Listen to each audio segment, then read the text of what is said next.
Hello everyone, welcome back. तो एक नई क्लास में आपका स्वागत है और आज हम लोग जस्ट 2022 के लिए कुछ इंपॉर्टेंट टॉपिक्स देखने वाले हैं। वो हम लोग क्वांटम मैकेनिक्स से उठा रहे हैं टॉपिक्स, जो कि हॉट टॉपिक्स हैं बिल्कुल, जहाँ से क्वेश्चंस आने की प्रोबेबिलिटी जो है वो काफ़ी ज़्यादा है, या जहाँ से पिछले वर्षों में भी काफ़ी ज़्यादा क्वेश्चंस पूछे गए हैं। हम लोग उन टॉपिक्स को आज डिस्कस करने वाले हैं। तो फर्स्ट ऑफ ऑल शुरुआत हम लोग करेंगे हार्मोनिक ऑसिलेटर से। हार्मोनिक ऑसिलेटर, यहाँ से तरह तरह के क्वेश्चंस बनते हैं। तरह तरह का किस तरह से मैं समझाऊं आपको कि लाइक यहाँ से आपका जो बेसिक हार्मोनिक ऑसिलेटर पे क्वेश्चन है, लाइक एनर्जी पे हो गया, या बेसिक हमारा उसके वेव फंक्शन पे हो गया, कुछ इस तरह के क्वेश्चन पूछ सकते हैं। दूसरी तरह से यहाँ से कुछ तरह के क्वेश्चन आते हैं, यहाँ पे एक्सपेक्टेशन वैल्यूज पे क्वेश्चन आते हैं। यहाँ से एक्सपेक्टेशन वैल्यूज, ठीक है। इसके बाद ऑपरेटर्स, यहाँ पे जो ऑपरेटर्स यूज होते हैं उन पे क्वेश्चंस आते हैं, ठीक है। और उसके बाद इसमें पर्टर्बेशन थियरी, ये कुछ इंपॉर्टेंट टॉपिक्स है जहां से क्वेश्चंस आने की प्रोबेबिलिटी जो होती है काफी ज्यादा होती है। क्या यहाँ तक बात क्लियर है? अच्छा भाई, ठीक है। अब हम लोग करेंगे क्या, एक एक करके इन टॉपिक्स को डिस्कस करेंगे। सब first of all expectations values को उठाएंगे, कहाँ से फर्स्ट ऑफ ऑल देखेंगे किन किन की एक्सपेक्टेशन वैल्यूज में निकालनी है, क्या कुछ हम मेमोराइज भी कर सकते हैं चीज़ों को। फिर उसके बाद ऑपरेटर्स पे पर्टर्बेशन थ्योरी पे। उसी तरह से सेम बात हम लोग करते हैं जब हम लोग बॉक्स की बात करते हैं, 1D 2D 3D बॉक्स के लिए कुछ इसी तरह के क्वेश्चंस जो होते हैं वो काफ़ी ज़्यादा इंपॉर्टेंट। तो उसमें पर्टर्बेशन थ्योरी किस तरह से रोल प्ले करती है, इसकी बात हम लोग थोड़ी सी करने वाले हैं, ठीक है। तो एक थोड़ा सा स्पीड में हम लोग सारी चीज़ों को देखेंगे और शुरुआत करते हैं हम लोग एक्सपेक्टेशन वैल्यूज से। कहाँ पे? हार्मोनिक ऑसिलेटर में। तो फर्स्ट ऑफ ऑल कुछ बेसिक चीज़ें जो इसमें हमें डिफाइन करना जरूरी है, जिनकी एक्सपेक्टेशन वैल्यूज, जहाँ से कुछ और तरह की एक्सपेक्टेशन वैल्यूज या और अलग अलग तरह की पर्टर्बेशन थ्योरीज की प्रॉब्लम बनती है, उसकी बात करते हैं। तो बेसिक जो चीज़ें होती है, जैसे हम लोग एक बात जानते हैं कि जो हमारा हार्मोनिक ऑसिलेटर होता है वो कुछ इस तरह से दिखता है, हमें उसका पोटेंशियल कुछ इस तरह से होता है ना। इसमें जो एनर्जी लेवल्स होते हैं वो कुछ इस तरह से होते हैं, एन इज इक्वल टू 1 2 3 के corresponding, n is equal to 0 भी इसमें आपका एक लेवल होता है, ठीक है। अब अगर अपन बात करें कि एक्चुअल में होता है, इसमें हम लोग दो चीजें डिफाइन करते हैं। एक होता है हमारे पास ए डायगर और एक होता है ए। इसको बोलते हैं हम लोग क्रिएशन ऑपरेटर। क्या चीज? क्रिएशन ऑपरेटर, ठीक है। और इसको बोलते हैं एनहिलेशन ऑपरेटर। एनहिलेशन ऑपरेटर, ठीक है। इनकी एक्सपेक्टेशन वैल्यूज और इनके जो फॉर्म होते हैं वो काफी इंपॉर्टेंट होती है, आपको ध्यान रखना है। First of all A dagger, इसका क्या हमारे पास जो मेन इसका जो, इसको आप लोग हमेशा कैप के साथ लिखिए कि ऑपरेटर की बात करिए हमने, ठीक है। तो ए डैगर, इसका जो हमारा एक्सप्रेशन होता है that is equal to 1/√2m⍵h cross bracket में m⍵x cap minus i px cap. ये होता है ए डैगर। क्या? Creation operator. जब हम एनाइलेशन ऑपरेटर ए की बात करते हैं तो वो भी कुछ इस तरह का एक्सप्रेशन होता है, 1/√2m⍵h क्रॉस ब्रैकेट में m⍵x cap plus i px cap. ये होता है हमारे पास एनाइलेशन ऑपरेटर। क्या तक बात क्लियर है? अच्छा भाई, ठीक भाई, ये बात अपने को समझ आती है। एक चीज हमें और जो ध्यान रखनी है वो क्या है कि मान लो, अच्छा हमसे बोल दिया जाए, मान लो हमसे यहाँ पे बोल दिया जाए कि इनका कहाँ की ऑपरेट किस तरह से करते हैं। तो जो क्रिएशन ऑपरेटर होता है, जो ए डैगर होता है, वो किस तरह से ऑपरेट करता है। अगर इसको मान लो हम किसी एक nth स्टेट पे, इसको हम किसी एक nth स्टेट पे ऑपरेट करा रहे हैं, तो एक्चुअल में क्या करता है, ये उस nth स्टेट से ले जाकर के n+1th स्टेट पे छोड़ देता है उसको, और उसकी जो आइगन वैल्यू निकालता है that is equal to √n+1, किस स्टेट में पहुंचा देता है, क्योंकि क्रिएट कर, यानी इसको हम बोल सकते हैं कि हमारा क्या बोलते हैं यार इसको, पहले बात तो क्रिएशन ऑपरेटर, ठीक है। या इसको बोल सकते हैं कि हम लोग एडिंग ऑपरेटर भी बोल सकते हैं, है ना, ठीक है ना, क्योंकि ये जो हमारी स्टेट है ना उसमें 1 ऐड कर रहा है, ठीक है। ये चीज आपको ध्यान रखनी है। क्या है, बात क्लियर है? अच्छा भाई, ठीक। अगली बात, मान लो अगर हम ए को ऑपरेट करा रहे हैं एन पर, मान लो अगर हम ए को ऑपरेट करा रहे हैं एन पर, तो इसको किस तरह से निकालता है, इसमें जो हम कहते हैं कि जो हमारा ये है, ये एनालिसिस ऑपरेटर, तो ये करता क्या है, ये लोअरिंग ऑपरेटर की तरह भी काम करता है। ये रेजिंग ऑपरेटर और ये लोअरिंग ऑपरेटर ए जो है हमारा, तो लोअरिंग ऑपरेटर का मतलब ये nth स्टेट से n-1th स्टेट तक ला देता है, और इसकी जो वैल्यू निकल के आती है वो आती है √n, और कहाँ पहुंचा देता है, n-1th स्टेट में, अगर ये किसी पर ऑपरेट हो रहा है। बात क्लियर? क्या है बात क्लियर? अच्छा भाई ठीक भाई, अगर मैं बोलूँ आपसे कि बताओ ए डैगर की एक्सपेक्टेशन वैल्यू किस तरह से निकालेंगे, तो जब भी एक्सपेक्टेशन वैल्यू निकालनी होती तो हम करते क्या है एक्चुअल में कि एन जिसकी भी हमें एक्सपेक्टेशन वैल्यू निकालनी है ए डैगर, उसको बीच में रखते हैं। और भाई यहाँ पे एन आप बोल लिख सकते हैं या साई लिख सकते हैं, बात क्लियर है, लेकिन एन से जो टर्मोलॉजी होती है वो थोड़ी इजी हो जाती है, इसलिए मैं एन को यूज कर रहा हूँ। ठीक है, तो क्या किया हम लोगों ने, ये करते हैं। अच्छा भाई ठीक भाई, आप ए डैगर को यहाँ पर आप ऑपरेट करेंगे, तो जब ए डैगर को हम nth स्टेट पे ऑपरेट करते हो तो क्या आता है हमारे पास under root n plus one, ये तो कांस्टेंट है, बाहर निकाल लो under root n plus one. यहाँ क्या बचा एन, और इसको जब हमने उस पर ऑपरेट किया तो क्या बन गया एन प्लस वन। अब देखो ध्यान से, ये एन है, ये एन प्लस वन है, तो ये तो आपस में ऑर्थोगोनल होते हैं। बात समझ आ रही है ना भाई? अगर हम एन को एन पर ऑपरेट करेंगे तो वन मिलेगा, लेकिन एन को किसी अदर पे ऑपरेट करेंगे, मान लो एम पे ऑपरेट कर रहे हैं, तो क्या मिलेगा जीरो। यहाँ एम क्या हो सकता है, एन प्लस वन भी हो सकता है, एन माइनस वन, कुछ भी हो सकता है दूसरी चीज अदर देन एन। ठीक है, तो जब इसको ऑपरेट कर रहे हैं तो यहाँ से हमें क्या मिल जाएगा जीरो, यानी expectation value of a dagger क्या होती है हमारे पास zero. Similarly expectation value of a की बात करें, एक्सपेक्टेशन वैल्यू ऑफ ए की बात करें तो इसको फिर से हम करते हैं, क्या आ जाएगा एन ए एन, क्या आ गया यहाँ से एन, ए को जब इस पे ऑपरेट करेंगे तो क्या आ जाएगा रूट एन बाहर निकाल लो, क्या बचा एन एन माइनस वन, फिर से क्या आ गया जीरो, क्योंकि एन पे एन माइनस वन, ये दोनों आपस में ऑर्थोगोनल होंगे, और एक्सपेक्टेशन वैल्यू ऑफ ए कितना आ गया हमारे पास जीरो। इस तरह से हमें चीजें याद रखनी है कि एक्सपेक्टेशन वैल्यू ऑफ ए कितना आ रहा है, ए डैगर कितना आ रहा है, आप शॉर्ट में भी इसको याद रख सकते हैं, दोनों जीरो होते हैं। क्या यहाँ तक बात क्लियर है? अच्छा भाई ठीक, यहाँ से और क्या कर सकते हैं हम लोग, यहाँ से और क्या कर सकते हैं, देखो ध्यान से, देखो आप इन दोनों को जोड़ो, इसको आप जोड़ो, इसको अगर हम लोग जोड़ देंगे, ध्यान से देखो क्या आएगा, ये आई पी एक्स से आई पी एक्स कैंसिल हो जाएगा, ये दोनों आपस में जुड़ के टू हो जाएंगे, इधर क्या आ जाएगा a dagger plus a is equal to two by under root two m omega h cross, two m omega h cross, और ये कैंसिल हो जाएगा, यहाँ पे टू आ जाएगा, टू तो हाँ ठीक है लिख दिया मैंने, और m omega x cap, correct है। क्या आ गया यहाँ से, एक एम से एक एम कैंसिल हो गया, रूट बचा, ओमेगा से यहाँ रूट बचा, वही टू यहाँ, ठीक है। तो एक्स की वैल्यू क्या आ गई, एक्स कैप की वैल्यू क्या आ गई, एक्स कैप की वैल्यू आ गई under root h by h cut by two m omega, और यहाँ क्या बचा ए डैगर प्लस ए, ये भी आपको ध्यान रखना है। बात क्लियर है? तक कोई दिक्कत? आप इन दोनों को सब्ट्रैक्ट करोगे, अगर इन दोनों को आप सब्ट्रैक्ट करोगे, अगर यहाँ से देखो ध्यान से क्या आ जाएगा, जब इसको सब्ट्रैक्ट करोगे तो ये माइनस हो जाएगा, ठीक है। यहाँ पर क्या आ जाएगा, देखो ध्यान से, देखो ध्यान से क्या आ जाएगा, जब इसको सब्ट्रैक्ट करोगे तो क्या आ जाएगा, देखो इधर बचेगा ए डैगर माइनस ए, ठीक है, इसको हमने घटा दिया तो ये कैंसिल हो जाएगा, ठीक है, ये हो जाएगा minus minus plus two i minus two i p x, और इधर क्या है अपॉन में under root two m omega h cross, ठीक है, इज इक्वल टू दिस, ठीक है।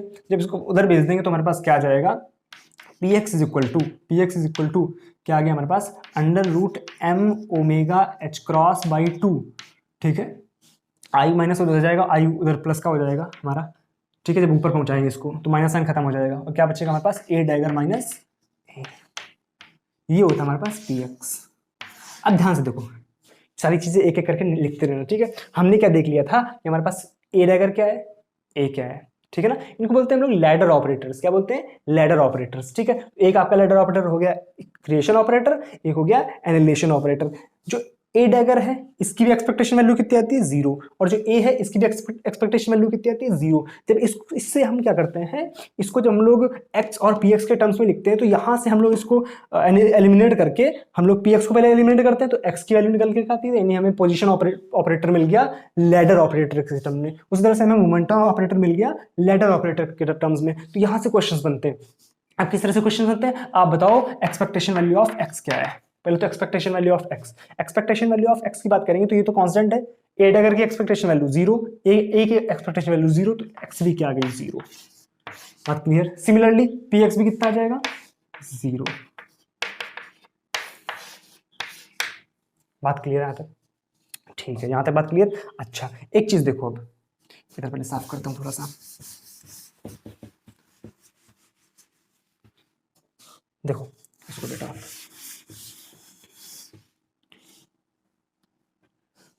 जब भी हम लोग ए डैगर ए को मल्टीप्लाई करा के लिखते हैं, इसकी डायरेक्ट याद रखने की तरीका होता है, वो होता है कि H upon H cross omega plus 1/2। और जब भी ए डैगर को लिखते हैं, ए डैगर को लिखते हैं तो होता है आपका H cross by H cross omega minus 1/2। बात क्लियर है तक? बात क्लियर है तक? अच्छा भाई, ठीक भाई, उल्टा लिख दिया मैंने, शायद उल्टा हो गया, ठीक है।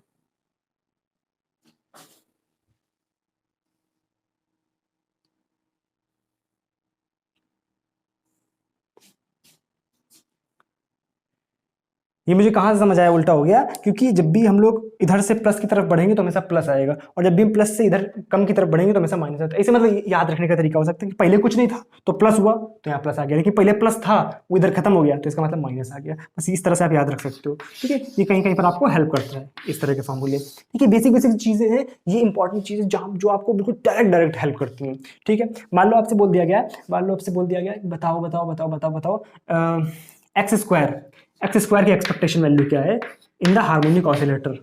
हार्मोनिक ऑसिलेटर में आपसे बोल देगा एक्स स्क्वायर की एक्सपेक्टेशन वैल्यू क्या है। तो एक्सपेक्टेशन वैल्यू ऑफ एक्स निकालने के लिए हम क्या करेंगे, ध्यान से, एन एक्स स्क्वायर एन, ये करते हैं।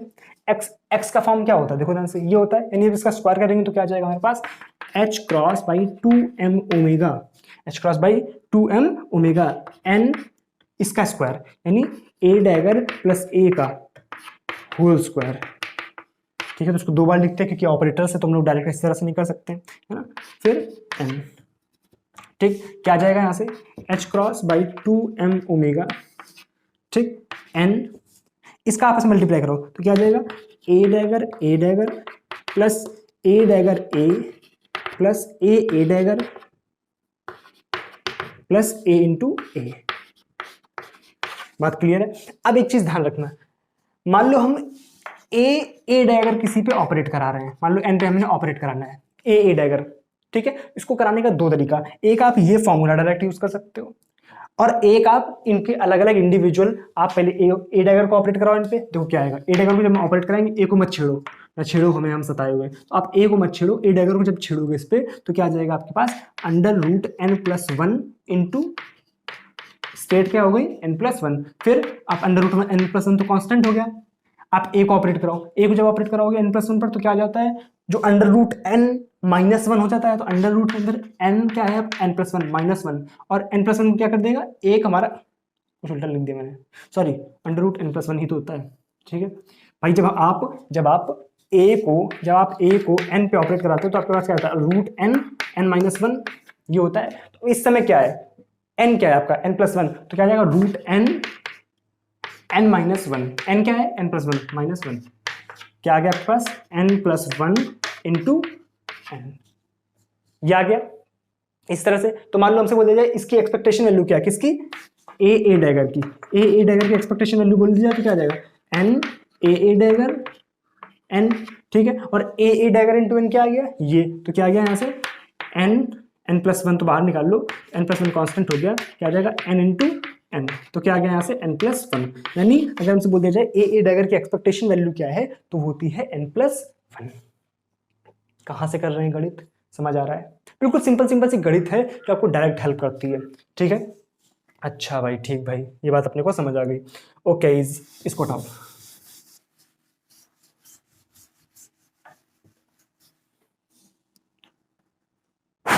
बात समझ आ रही है? अच्छा, मान लो हम बोल दें आपसे कि, मान लो मैं बोल दूं कि ए डैगर ए ये ऑपरेट कराओ एन पर, या इसकी एक्सपेक्टेशन वैल्यू बताओ, इसकी एक्सपेक्टेशन वैल्यू बताओ, तो आप क्या करोगे, सबसे पहले ए को ऑपरेट करोगे एन पर, जब आप ए को ऑपरेट करोगे एन पर, तो क्या जाएगा, रूट एन माइनस 1, फिर आप ए डैगर को ऑपरेट करोगे इस पर, है ना, तो क्या जाएगा, ए डैगर को जब ऑपरेट करोगे तो एन माइनस 1 पे ऑपरेट करोगे, स्टेट को बढ़ा देगा, यानी रूट एन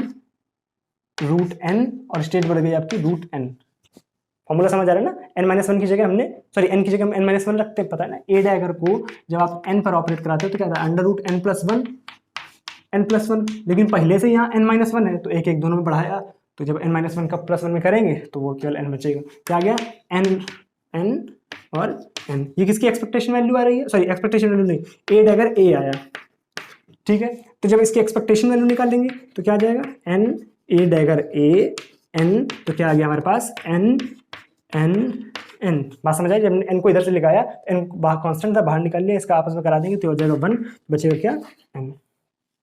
तो ध्यान से देखो, हमारे पास जो a डैगर a था, सॉरी a डैगर था, इसकी एक्सपेक्टेशन वैल्यू आई थी n+1, और जब हमारे पास a डैगर a है, इसकी एक्सपेक्टेशन वैल्यू आई है n। बात क्लियर? अच्छा, सपोज दैट मैं आपसे बोल दूं, ध्यान से देखो, ध्यान से देखो, ध्यान से देखो, जब मैंने आपसे बोला कि a इसको ऑपरेट कराना है n पर, ठीक है, इसकी एक्सपेक्टेशन वैल्यू निकालनी है, जब पहले आप a को ऑपरेट कराओगे तो क्या कर देगा, ये इस सेट को लोअर कर देगा, जैसे लोअर करेगा तो रूट n बाहर आ जाएगा, रूट n बचेगा, यहाँ बचेगा n और यहाँ बचेगा a, और स्टेट लोअर हो गई, ठीक है, और फिर से ये लोअर कर देगा तो क्या आ जाएगा, रूट n n, फिर से आपका रूट n-1 बाहर आ जाएगा, और ये फिर से लोअर हो जाएगा n-2, तो जाहिर सी बात है 0 ही आने वाला है। तो एक बात ध्यान रखना, जब भी आपका इस तरह की चीज़ों a dagger a dagger a dagger a dagger, तो आप हमेशा ध्यान रखना कि आप उन सारे टर्म्स को हटा देना जहाँ पे a और a डैगर के नंबर सेम ना हो, जहाँ पर a और a डैगर के नंबर सेम ना हो, यहाँ पर दोनों a डैगर है, हटा दो इसको, यहाँ पर दोनों ए है, हटा दो इसको, यहाँ पर एक ए डैगर है, एक ए है, मतलब ये करेक्ट है, यहाँ पर एक ए है, एक ए डैगर है, ये भी करेक्ट है, तो वहां से बचा क्या, बचा क्या, केवल यही तो बचा। और ए डैगर ए की एक्सपेक्टेशन वैल्यू क्या होती है, ए डैगर ए की एक्सपेक्टेशन वैल्यू क्या होती है एन, और ए डैगर की एक्सपेक्टेशन वैल्यू क्या होती है 2n+1, बस रख दो यहाँ पर, तो क्या आ जाएगा h×2m ओमेगा, इसके लिए क्या आ जाएगा हमारे पास n+, इसके लिए क्या आ जाएगा हमारे पास n+1, तो क्या हो गया ये 2n+1। बात क्लियर है? बात क्लियर है? कोई दिक्कत है यहाँ तक? इस तरह से हम लोग एक्सपेक्टेशन वैल्यूज का खेल करते हैं जब भी मैं लैडर ऑपरेटर, अब यहाँ पे मैं बेसिक से क्वेश्चंस नहीं करा रहा हूँ, ठीक है ना, यहाँ पे मैं वो क्वेश्चंस करा रहा हूँ जो आने की प्रोबेबिलिटी ज्यादा होती है, जहां से अच्छे क्वेश्चंस बन सकते हैं लैडर ऑपरेटर से, कि हम लोग यहाँ पे x² को लैडर ऑपरेटर के टर्म्स में लिखेंगे, फिर वहां से हम एक्सपेक्टेशन वैल्यूज निकालेंगे, किस तरह से निकाल करके आती है। क्या बात क्लियर है यहाँ तक? कोई कंफ्यूजन, कोई डाउट, कोई समस्या? पहले उसको बताओ फिर आगे बढ़ते हैं। आई होप यहाँ तक की जो एक्सपेक्टेशन वैल्यूज में हम लोगों ने थोड़ा सा खेल किया है, मजा आया होगा, आपको समझ आया होगा, आपने खुद से कुछ कोशिश करी होगी, आप अलग अलग तरह के ऑपरेटर्स के एक्सपेक्टेशन वैल्यूज निकालो, ठीक है ना, आप x⁴ की कर सकते हो, आप x³ की कर सकते हो। बात क्लियर है यहाँ तक? अच्छा भाई, ठीक भाई। एक चीज़ और जो रह गई वो मैं आपको बताता हूँ, इसमें हम लोग और क्या कर सकते हैं, इसमें हम लोग कर सकते हैं आप a+a डैगर, a+a डैगर, इसकी हम लोगों ने एक्सपेक्टेशन वैल्यू देखी, क्या आएगी 0। मान लो मैं इसका स्क्वायर किया, मान लो मैंने इसका स्क्वायर किया, ठीक है, तो इसकी एक्सपेक्टेशन वैल्यू क्या आई थी, अभी याद करो, मैंने इसकी निकाली थी एक्सपेक्टेशन वैल्यू, सॉरी, ठीक है, अभी कुछ निकाल के क्या आई थी, इसकी आई थी 2n+1। एक चीज ध्यान रखना कि जब भी a+a डैगर की पावर n में, यहाँ आप n मत करो, कुछ और कर लो, क्योंकि यहाँ पर आप कंफ्यूज हो गए, मान लो इसकी पावर p है, ठीक है, तो इसकी वैल्यू डिपेंड करेगी कि p की वैल्यू क्या है। अगर p की वैल्यू ऑड है तो आप डायरेक्ट इसको 0 कर दो बिना किसी संकोच के, लेकिन अगर p की वैल्यू इवन है तभी आप उसमें कैलकुलेशन करो, ये हमेशा ध्यान रखना। तो ये it is not equal to 0, तब वहां पे आप कैलकुलेशन करो और तब वहां से आप आंसर निकालो कि क्या आंसर आ सकता है, ठीक है, तो उसमें कैलकुलेशन हो सकती है, ठीक है। एक जो स्टैंडर्ड रिजल्ट है जहां पे पावर 4 में पूछा जा सकता है, क्योंकि भाई देखो 1 में कितना होगा, 1 में कितना होगा 0, भाई हम लोग करें expectation value of a+a dagger, तो इसकी वैल्यू क्या होती है 0, फिर पावर 2 में 2n+1, पावर 3 में फिर से 0 हो जाएगा क्योंकि p ऑड हो गया, तो पावर 4 में क्या आएगी वो आप याद रख सकते हो, बार बार कैलकुलेशन क्यों करो, है ना। तो वो होती है कुछ 6n² + 6n+3 शायद, मेरे ख्याल से ये होती है, जस्ट सेकंड में चेक करके बताता हूँ आपको।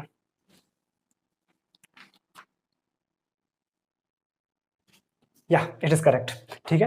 तो ये आप 3-4 आप याद रख लो भाई। देखो आपको ऑड दिया होगा, मान लो यहाँ पे दिया होता कि a+a डैगर की पावर 11, इसकी एक्सपेक्टेशन वैल्यू क्या होगी, तो वहां पे सोचना नहीं है, हमें डायरेक्ट 0 कर देना है। लेकिन जब भी हमें इवन पावर दी होगी तो हमें कैलकुलेशन करनी पड़ेगी, तो आप 2 क्या आपको याद रख लो, और 2 का तो कैलकुलेशन ही इजी है, लेकिन जब 4 का करोगे तो वहाँ पे कैलकुलेशन थोड़ी सी टफ हो सकती है, क्योंकि उसमें काफी टर्म्स बन जाएंगे अंदर, उन सबका करोगे तब आपकी ये आंसर आएगा। तो आप डायरेक्ट थोड़ा सा अगर याद कर लोगे तो आपके लिए ईजी हो जाएगा। बात क्लियर है? इसी में लैडर ऑपरेटर्स में हम लोग कभी कभी कम्यूटेटर जो अलजेब्रा होती है उसकी बात करते हैं, कम्यूटेशन की, कम्यूटेशन रिलेशंस, ठीक है, मालूम है मुझसे बोल दिया गया कि ए और ए डैगर इसका कम्यूटेटर कितना आएगा, इसका कम्यूटेटर कितना आएगा, तो हम जानते हैं इसको किस तरह से निकालेंगे। देखो ध्यान से, ए डैगर सॉरी पहले ए डैगर ए डैगर माइनस ए डैगर ए माइनस ए डैगर ए। अच्छा भाई ठीक भाई, कोई दिक्कत नहीं भाई। ए डैगर इसकी वैल्यू क्या होती है, इसकी वैल्यू अभी मैंने आपको बताई थी कि ए डैगर को आप लिखोगे H by H cross omega plus half, और ए डैगर ए को लिखोगे आप H cross by h cut omega minus half. ठीक है, जब आप इसकी वैल्यू रखोगे तो क्या आ जाएगा, H by h cut omega plus half minus H by h cut omega plus half, क्योंकि माइनस माइनस प्लस हो गया। ठीक है, इससे ये कैंसिल हो गया, हाफ हाफ मिलके हो गया 1, यानी आपके पास ए डैगर की वैल्यू होती है 1। बात क्लियर। तो मान लो हमसे बोल दिया जाए कि ए डैगर ए इसकी वैल्यू क्या होगी, आप भाई माइनस कॉमन ले लो, इसमें उल्टा कर दो तो क्या हो जाएगा -1। बात क्लियर, ये बेसिक से रिलेशंस हो गए।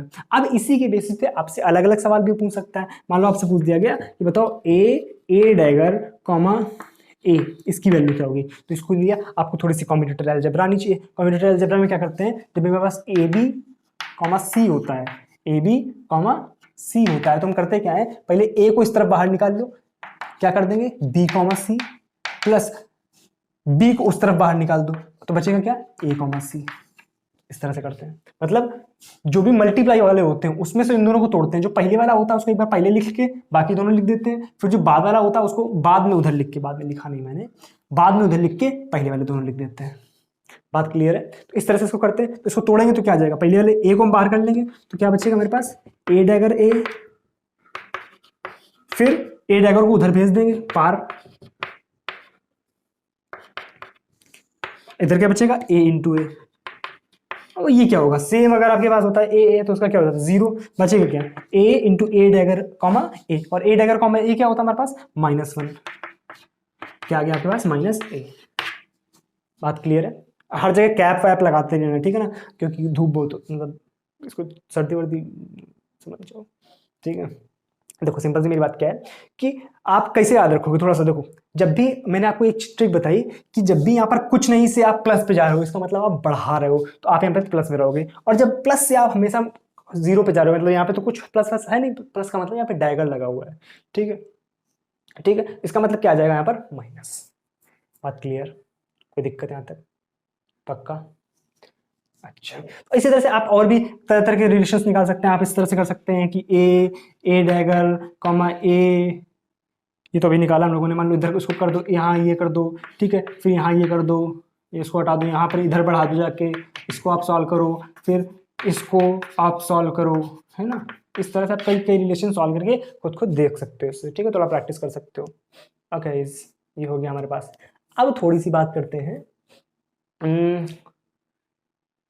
अब हम बात करते हैं सीधा 1D बॉक्स पे।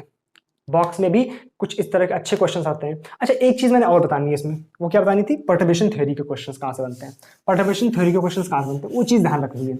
अच्छा, एक्चुअल में क्या देख लिया है, इसमें कुछ जो रिलेशंस आए हैं वो हमें ध्यान रख लेने हैं। क्या रिलेशन ध्यान रख लेने हैं कि जब मैंने expectation of value of x निकाला था, तो एक्सपेक्टेशन वैल्यू ऑफ एक्स क्या आया था हमारे पास, याद करो, एक्सपेक्टेशन वैल्यू ऑफ एक्स क्या आया था, मैं फिर से बताता हूँ, देखो ध्यान से। एक्सपेक्टेशन वैल्यू भाई एक्स क्या था हमारे पास, एक्स था हमारे पास अंडर रूट के अंदर H cross by 2m omega A plus, वो प्लस माइनस की वजह से ए डैगर बोलना मुझे ज़्यादा अच्छा लगता है, तो क्या आ गया आपके पास, सॉरी प्लस, तो ए डैगर प्लस ए। अब जब हम expectation value of A x की बात करें तो तुमने क्या किया भाई, इसकी भी एक्सपेक्टेशन वैल्यू 0, इसकी भी 0, तो ये चीज़ आप ध्यान रखना, अभी मैं आपको बताता हूँ क्यों ध्यान रखना। अब मान लो हमसे बोल दिया जाए पर्टर्बेशन थ्योरी के क्वेश्चंस में क्या होता है एक्चुअल में, पर्टर्बेशन थ्योरी में, पर्टर्बेशन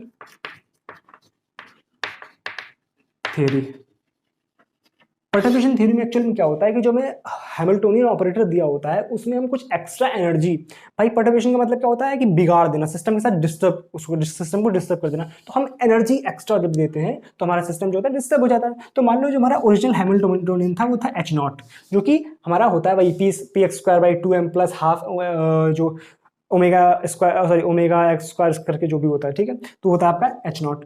जब भी आप इसमें एक्स्ट्रा जो एनर्जी है वो ऐड करते हैं, तो हमारा बन जाता है ये टोटल हैमिल्टोनियन। ये है पर्टर्बेशन। ये क्या होता है? पर्टर्बेशन। ये पता होगा पर्टर्बेशन, अगर ये रिवाइज कर रहे हो तो पता ही होगा। ठीक है, ये होता है आपका पर्टर्बेशन। तो ये अलग अलग तरह से दिया हो सकता है। मान लो कुछ इस तरह से दिया हुआ है, h dagger is equal to alpha into x, h dagger is equal to alpha into x. तो हमें इसका पर्टर्बेशन इसमें से ये कर दिया गया। आपसे पूछता क्या है? आपसे बोलता है कि फर्स्ट एनर्जी करेक्शन और सेकेंड एनर्जी करेक्शन, इस तरह से क्वेश्चन पूछता है। तो फर्स्ट एनर्जी करेक्शन जो होता है उसको बोलते हैं EN1, और इसका जो फॉर्मूला होता है वो होता है हमारे पास एच डैश एन। ये होता है फर्स्ट ऑर्डर एनर्जी करेक्शन। अच्छा भाई, इसमें आप जब एच की वैल्यू रखोगे तो क्या आ जाएगा? एच डैश की वैल्यू रखोगे क्या आ जाएगा? N alpha x n. Alpha बाहर कर लो, क्या बचा? N x N. एक्चुअल में क्या लिखा हुआ है? क्या ये लिखा हुआ है expectation value of x, expectation value of x. भाई यहां पर हमारा एक तरीका क्या हो सकता था? हम एक्स की पूरी वैल्यू रखें, ठीक है, फिर इसको सॉल्व करें तो फाइनली हमें कुछ मिलेगा। लेकिन अगर डायरेक्ट पता है कि ये एक्चुअल में दिख क्या रहा है तो समझदारी दिखाओ। ये क्या दिख रहा है? Expectation value of x. जब भी एक्सपेक्टेशन वैल्यू ऑफ एक्स लिखा है इसका मतलब क्या है? यहाँ पे मैं एक्स की एक्सपेक्टेशन वैल्यू रख देनी है, तो इस केस में एक्सपेक्टेशन वैल्यू क्या होती है? 0। तो क्या जाएगा हमारे पास? 0। बात क्लियर है तक? कोई दिक्कत? पक्का? अच्छा भाई, ओके। दूसरी चीज, ये फॉर्मूला पहले आपको याद रखना है, ठीक है। दूसरा फॉर्मूला जो होता है सेकंड ऑर्डर एनर्जी करेक्शन का। सेकंड ऑर्डर कैसे निकालते हैं? Summation m is not equal to n m h dash n का whole square by EN0 minus EM0। बात क्लियर है तक? ये क्या होती है आपकी? ये होती है अनपर्टर्ब्ड एनर्जी। जब जीरो में दिखा रहा हूं उसका मतलब क्या है? वो अनपर्टर्ब्ड एनर्जी है। यहाँ पे क्या हो जाता है? First order energy correction. यहाँ क्या हो गया? Second order energy correction. ये क्या आ गया आपका? अनपर्टर्ब्ड। अब इसका एक लंबा सा कैलकुलेशन आता है, और उसको कैलकुलेट करने के बाद जो आपका फाइनल रिजल्ट आता है that is equal to minus alpha square upon 2m omega square, minus alpha square upon 2m omega square. आप इसको डायरेक्ट याद रखोगे, तो यहाँ से क्वेश्चन डायरेक्ट बनते हैं भाई। ध्यान से देखो, आपके जो बेसिक एनर्जी लेवल्स क्या होते हैं? इस तरह से होते हैं। ये आपका क्या होता है? Half H cut omega. ये क्या होता है? 3/2 एच कट ओमेगा। ये क्या होता है? 5/2 एच कट ओमेगा। बात क्लियर? पर्टर्बेशन करने से क्या होता है? आपका जो फर्स्ट ऑर्डर एनर्जी करेक्शन है उससे क्या हुआ? मतलब फर्स्ट ऑर्डर एनर्जी करेक्शन आपका 0 है, यानी वहां पे कोई में एनर्जी करेक्शन करने की कोई जरूरत नहीं है। लेकिन जो सेकंड ऑर्डर एनर्जी करेक्शन आया वो आपका आया minus alpha square by 2m omega square, यानी यहाँ पे करेक्शन की जरूरत है। यानी जो टोटल एनर्जी है वो क्या थी हमारे पास? n plus half H cut omega, ये थी ना। उसमें ये वैल्यू हमें ऐड कर देनी है। कितनी? Minus alpha square by 2m omega square. तो एक्चुअल में ये वैल्यू बड़ी घटी। क्या हुआ? ये घट गई, क्योंकि माइनस साइन है। तो जो वैल्यू थी उससे कुछ एनर्जी हमारी घट गई। एक्चुअल में क्या होता है? हर लेवल की एनर्जी उस तरह से घट जाती है। तो मान लो ये हाफ एच कट ओमेगा यहाँ पर था, तो कुछ घट के यहाँ पर इसकी लेवल ये आ गई, ठीक है, ये घट के यहाँ पहुंच गई। उस तरह से ये घट के, ठीक है ना, एक जगह कम है यहाँ पर, ठीक है। तो इस तरह से सारी जो एनर्जी लेवल्स होते हैं वो घट जाते हैं। लेकिन एक चीज ध्यान रखना भाई, अब देखो 3/2 H cut omega, 1/2 H cut omega, इनके बीच का जो एनर्जी डिफरेंस है वो कितना है? H cut omega. इसके बीच का जो एनर्जी डिफरेंस है वो क्या है? H cut omega. उसी तरह से भाई आप जब यहाँ लिखोगे, यहाँ पर लिखोगे फर्स्ट वाले के लिए, इसके लिए लिखोगे तो क्या जाएगा? एन इज इक्वल टू 1 रखेंगे तो क्या आएगा? Half H cut omega minus alpha square by 2m omega square. आप ऊपर वाले के लिखोगे, क्या लिखोगे? 3/2 H cut omega minus alpha square by 2m omega square. ये बात क्लियर है? लेकिन जो डिफरेंस है जब आप इससे इसको घटाओगे तो ये वाला टर्म तो ऑलरेडी कैंसिल हो जाएगा। डिफरेंस तो फिर से भैया क्या आएगा? H cut omega. सिमिलरली यहाँ भी क्या आएगा? H cut omega. तो ध्यान रखना, आपका सिस्टम चाहे परटर्ब्ड हो चाहे अनपर्टर्ब्ड हो, दोनों के केस में जो दो एनर्जी लेवल्स हैं उसके बीच का डिफरेंस आ रहा है हार्मोनिक ऑसिलेटर के केस में, वो हमारा कांस्टेंट आ रहा है अगर हमारा इस तरह का पर्टर्बेशन दिया हुआ है। हम इस तरह के पर्टर्बेशन की बात कर रहे हैं यहाँ पर। क्या बात क्लियर है यहाँ तक? कोई कंफ्यूजन? ओके। एक चीज और, मान लो पर्टर्बेशन जो है वो कांस्टेंट दिया गया है। मान लो कि कुछ इस तरह दिया गया है, perturbation is equal to V0। हमने कुछ इतना पर्टर्बेशन यहाँ पर ऐड कर दिया, तो H क्या हो गया? H क्या आ जाएगा यहाँ से? H आ जाएगा H is equal to H0 plus V0। तो हमें करना क्या होता है, जब फर्स्ट ऑर्डर एनर्जी करेक्शन हम करते हैं, फर्स्ट ऑर्डर एनर्जी करेक्शन जब हम करते हैं तो एक्चुअली हम क्या करते हैं कि एन एच डैश एन ये करते हैं, एच डैश भाई ये करते हैं एन एच डैश एन। तो जब एच डैश की वैल्यू रखेंगे तो क्या करेंगे हम वी नॉट, और ये तो कांस्टेंट है बाहर निकाल लो, V naught n n. Actual में क्या है, एक्चुअल में क्या है, एक्चुअल में क्या हम इसको यही लिख सकते हैं कि साई स्टार साई, भाई ये क्या है साई स्टार और ये क्या है साई dx। कहां से कहां तक, जो हमें अब जो हमें रेंज दी गई, एक चीज ध्यान रखना कि जब भी इस तरह का कांस्टेंट हमारा पर्टर्बेशन का क्वेश्चन होता है तो वहां पर ये जो बन जाता है that is equal to probability, it is equal to probability, it is equal to probability, it is equal to probability. और प्रोबेबिलिटी दी गई है, इसका मतलब किस रेंज में दी गई है वो मैं देखना है। तो मान लो आपसे बोल दिया कि जो पर्टर्बेशन है वो इस लेवल, इस जगह से इस जगह तक किया गया है, तो उस आपको करना क्या है, उस पर्टिकुलर केस में आपको वहां से वहां तक प्रोबेबिलिटी निकालनी है और उस कांस्टेंट से मल्टीप्लाई करा देना है, उस कांस्टेंट से मल्टीप्लाई करा देना है। आपका जो आंसर है फटाक से आ जाएगा, आपका आंसर फटाक से आ जाएगा। ये चीज ध्यान रखनी है आपको। डायरेक्ट मैं किस तरह से करूँ इस चीज को, बात क्लियर है यहाँ तक, कोई कंफ्यूजन? इसका हम लोग अभी बहुत बेनिफिट लेने वाले हैं कहां पर, 1D बॉक्स में, ठीक है। तो इसको आप उतारो फिर हम लोग चलते हैं 1D बॉक्स में, ठीक है। ध्यान रखना जो बेसिक बेसिक चीज है उसको अपने जहां पे कंफ्यूजन हो, जहां पे मैं कुछ बातें बोल रहा हूं उसको आप अपनी कॉपी में एक बार लिख सकते हैं खुद से, ठीक है ना, ताकि आपको बाद में याद रहे। अगली जो बात करते हैं हम लोग बॉक्स में करते हैं, किसमें, 1D बॉक्स, ठीक है। अब इसमें बेसिक बेसिक चीजें मैं नहीं बोल रहा हूँ कि इसका वेव फंक्शन क्या होता है। वेव फंक्शन आपको पता चाहिए √2/L sin n पाई x/L, ठीक है। वही 2D में कितना होता है, 3D में कितना, एनर्जी का फॉर्मूला क्या होता है, n² pi square h² by 2m² ठीक है। ये बेसिक बेसिक चीजें आपको पता होनी चाहिए। अब मैं डायरेक्ट आता हूँ पर्टर्बेशन पेज पे, ठीक है। पर्टर्बेशन, एक सेकंड, पर्टर्बेशन से पहले मैं आपको कुछ चीजें बता देता हूँ। मान लो ये आपका बॉक्स दिया हुआ है, ठीक है, मान लो ये 0 है, ये a है, ठीक है, इधर आपका v इक्वल टू 0 है, ठीक है। इसको आप क्या करो, 4 भागों में डिवाइड करो, थोड़ा सी तिरछी है,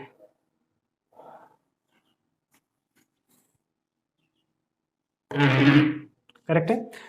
ये मान लो बिल्कुल बराबर बराबर भागों में, तो ये क्या होगा a/4, ये क्या होगा a/2, ये क्या होगा 3a/4। इसमें आपको ध्यान क्या रखना है, डायरेक्ट डायरेक्ट प्रोबेबिलिटीज जो होती है वो आपको याद रखनी है ताकि आपको कैलकुलेशन ना करनी पड़े। तो यहाँ पर जो प्रोबेबिलिटी होती है भाई, एक्चुअल वेव फंक्शन किस तरह का होता है, एक्चुअल जो वेव फंक्शन होता है वो कुछ इस तरह का होता है, ठीक है। तो प्रोबेबिलिटी क्या आती है, इसका स्क्वायर, तो मान लो बस यही इसका, ठीक है। मान लो प्रोबेबिलिटी, सॉरी वेव फंक्शन ये था तो प्रोबेबिलिटी ये आ गया इसका स्क्वायर करने पर, ठीक है। तो एक्चुअल में आज अगर ध्यान से देखो तो क्या होता है कि आप इसको ऐसे भाग कर दो, इस तरह से मैंने तोड़ दिया। तो अब प्रोबेबिलिटी क्या होती है, देखो ध्यान से, आप इस जगह पे खड़े हो तो इधर भी सेम है और इधर भी सेम है, यानी यहां से लेकर के यहां तक प्रोबेबिलिटी हाफ होती है और यहां से लेकर के यहां तक प्रोबेबिलिटी हाफ होती है। अच्छा भाई, ठीक भाई। इस केस में और इस केस में देखो बराबर नहीं, क्योंकि यहाँ पर पार्टिकल जो है ये है और यहाँ पर पार्टिकल की प्रोबेबिलिटी ये है, मतलब इतनी ज्यादा है, यहाँ पर इतनी ये ज्यादा है और यहाँ पर उतनी ही कम है। तो देखो ध्यान से एक्चुअल में क्या करते हैं, यहाँ पर जो प्रोबेबिलिटी है वो 1/, देखो हमने क्या किया भाई, यहाँ तक 1/2, यहाँ तक 1/2, तो आप इसका आधा करो। अगर आप यहाँ पर आधा करोगे तो देखो ध्यान से, यहाँ पर 1/4 होनी चाहिए थी, अगर बराबर होता यहाँ भी 1/4 होती, यहाँ भी कितनी होती 1/4 और यहाँ भी कितनी होती 1/4, लेकिन यहाँ पर कुछ एक्स्ट्रा चीज है। वो एक्स्ट्रा चीज क्या होती 1/2 पाई, और यहाँ पे वही एक्स्ट्रा चीज कम है, तो यहाँ कितना कम कर दो -1/2 पाई। तो आप डायरेक्ट याद रखोगे कि पहले 0 से लेकर के 0/4 में कितना है, सॉरी a/4 में कितनी प्रोबेबिलिटी 1/4 -1/2 पाई, ठीक है। a/4 से a/2 में कितनी है 1/4 + 1/2 पाई। उस तरह से यहाँ पर कितनी है a/2 से 3a/4 के बीच में 1/4 + 1/2 पाई। सिमिलरली यहाँ पर कितनी है 1/4 - 1/2 पाई। ये बेसिक बेसिक चीज़ है। अब अगर आप डायरेक्ट याद रखोगे तो आपको बहुत ज़्यादा कैलकुलेशन करने की जरूरत नहीं पड़ेगी, ठीक है। मान लो आपको इस तरह का वेव फंक्शन दिया गया है, मान लो आपको इस तरह का फंक्शन दिया है 0 to a। आपसे बोल दिया गया कि बताओ इसमें एक्सपेक्टेशन वैल्यू ऑफ x क्या है। एक्सपेक्टेशन वैल्यू ऑफ x आपको डायरेक्ट याद रखना है a/2। मान लो आपसे बोल दिया गया एक्सपेक्टेशन वैल्यू ऑफ x², तो आपको ध्यान रखना, डायरेक्ट ध्यान रखना कि a² - a³ एक सेकेंड नहीं चाहिए a³/2n² π², ठीक है।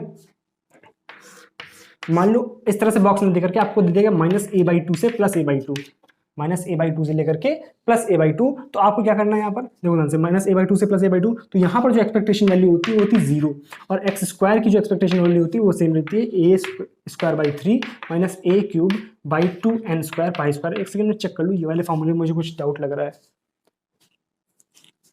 थोड़ा सा यहाँ पे एक चीज गड़बड़ कर दी मैंने, यहाँ पे भी a² होता है, ठीक है ना, a³ नहीं होता है, a² होता है, ठीक है। इसको आप करेक्ट कर लेना। तो इनका क्या बेनिफिट मिलता है, ध्यान से देखो। मान लो हमें पर्टर्बेशन दिया गया, मान लो हमें पर्टर्बेशन किस तरह से देख सकते हैं, मान लो परटर्बेशन में दिया गया h dash equal to box case में मान लो में दिया गया वही फिर से कांस्टेंट वी नॉट।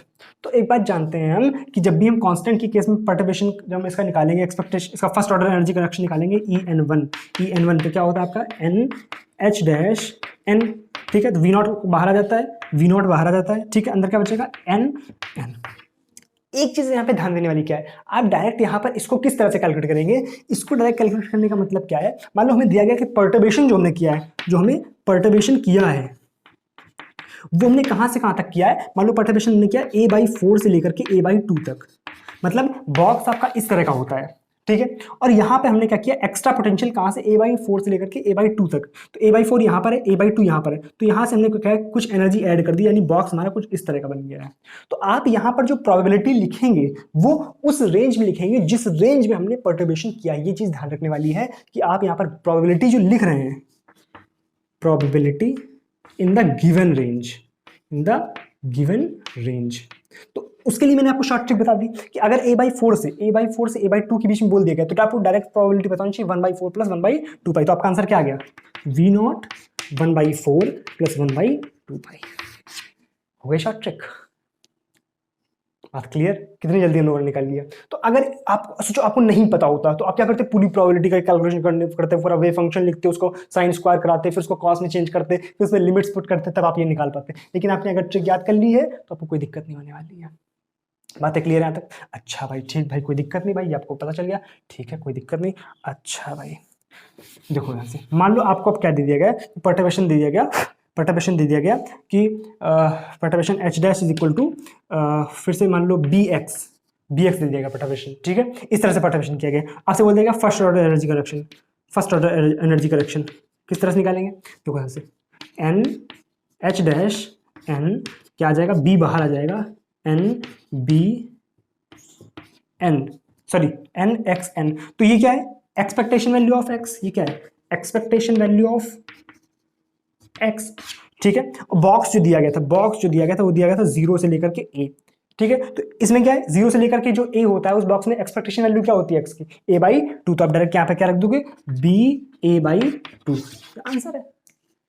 अब आपको सोचो ये नहीं पता होता, आप डायरेक्ट ट्रिक नहीं याद करते, आपको थोड़ा सा दिमाग में आप देखो ट्रिक कुछ भी नहीं होती है, जो trick is just a myth, trick is just a myth. हमें सिंपल कॉन्सेप्ट ही है, उनको हम शॉर्ट फॉर्म में बना करके याद कर लेते हैं, मतलब अपने दिमाग में बिठा लेते हैं कि अच्छा ये डायरेक्ट हम यहाँ से याद कर सकते हैं कि ये आता है यहाँ पर, तो हम उसको ट्रिक के फॉर्म में समझ सकते हैं। That is not a trick, that is actually explanation, but we realise that this is a trick.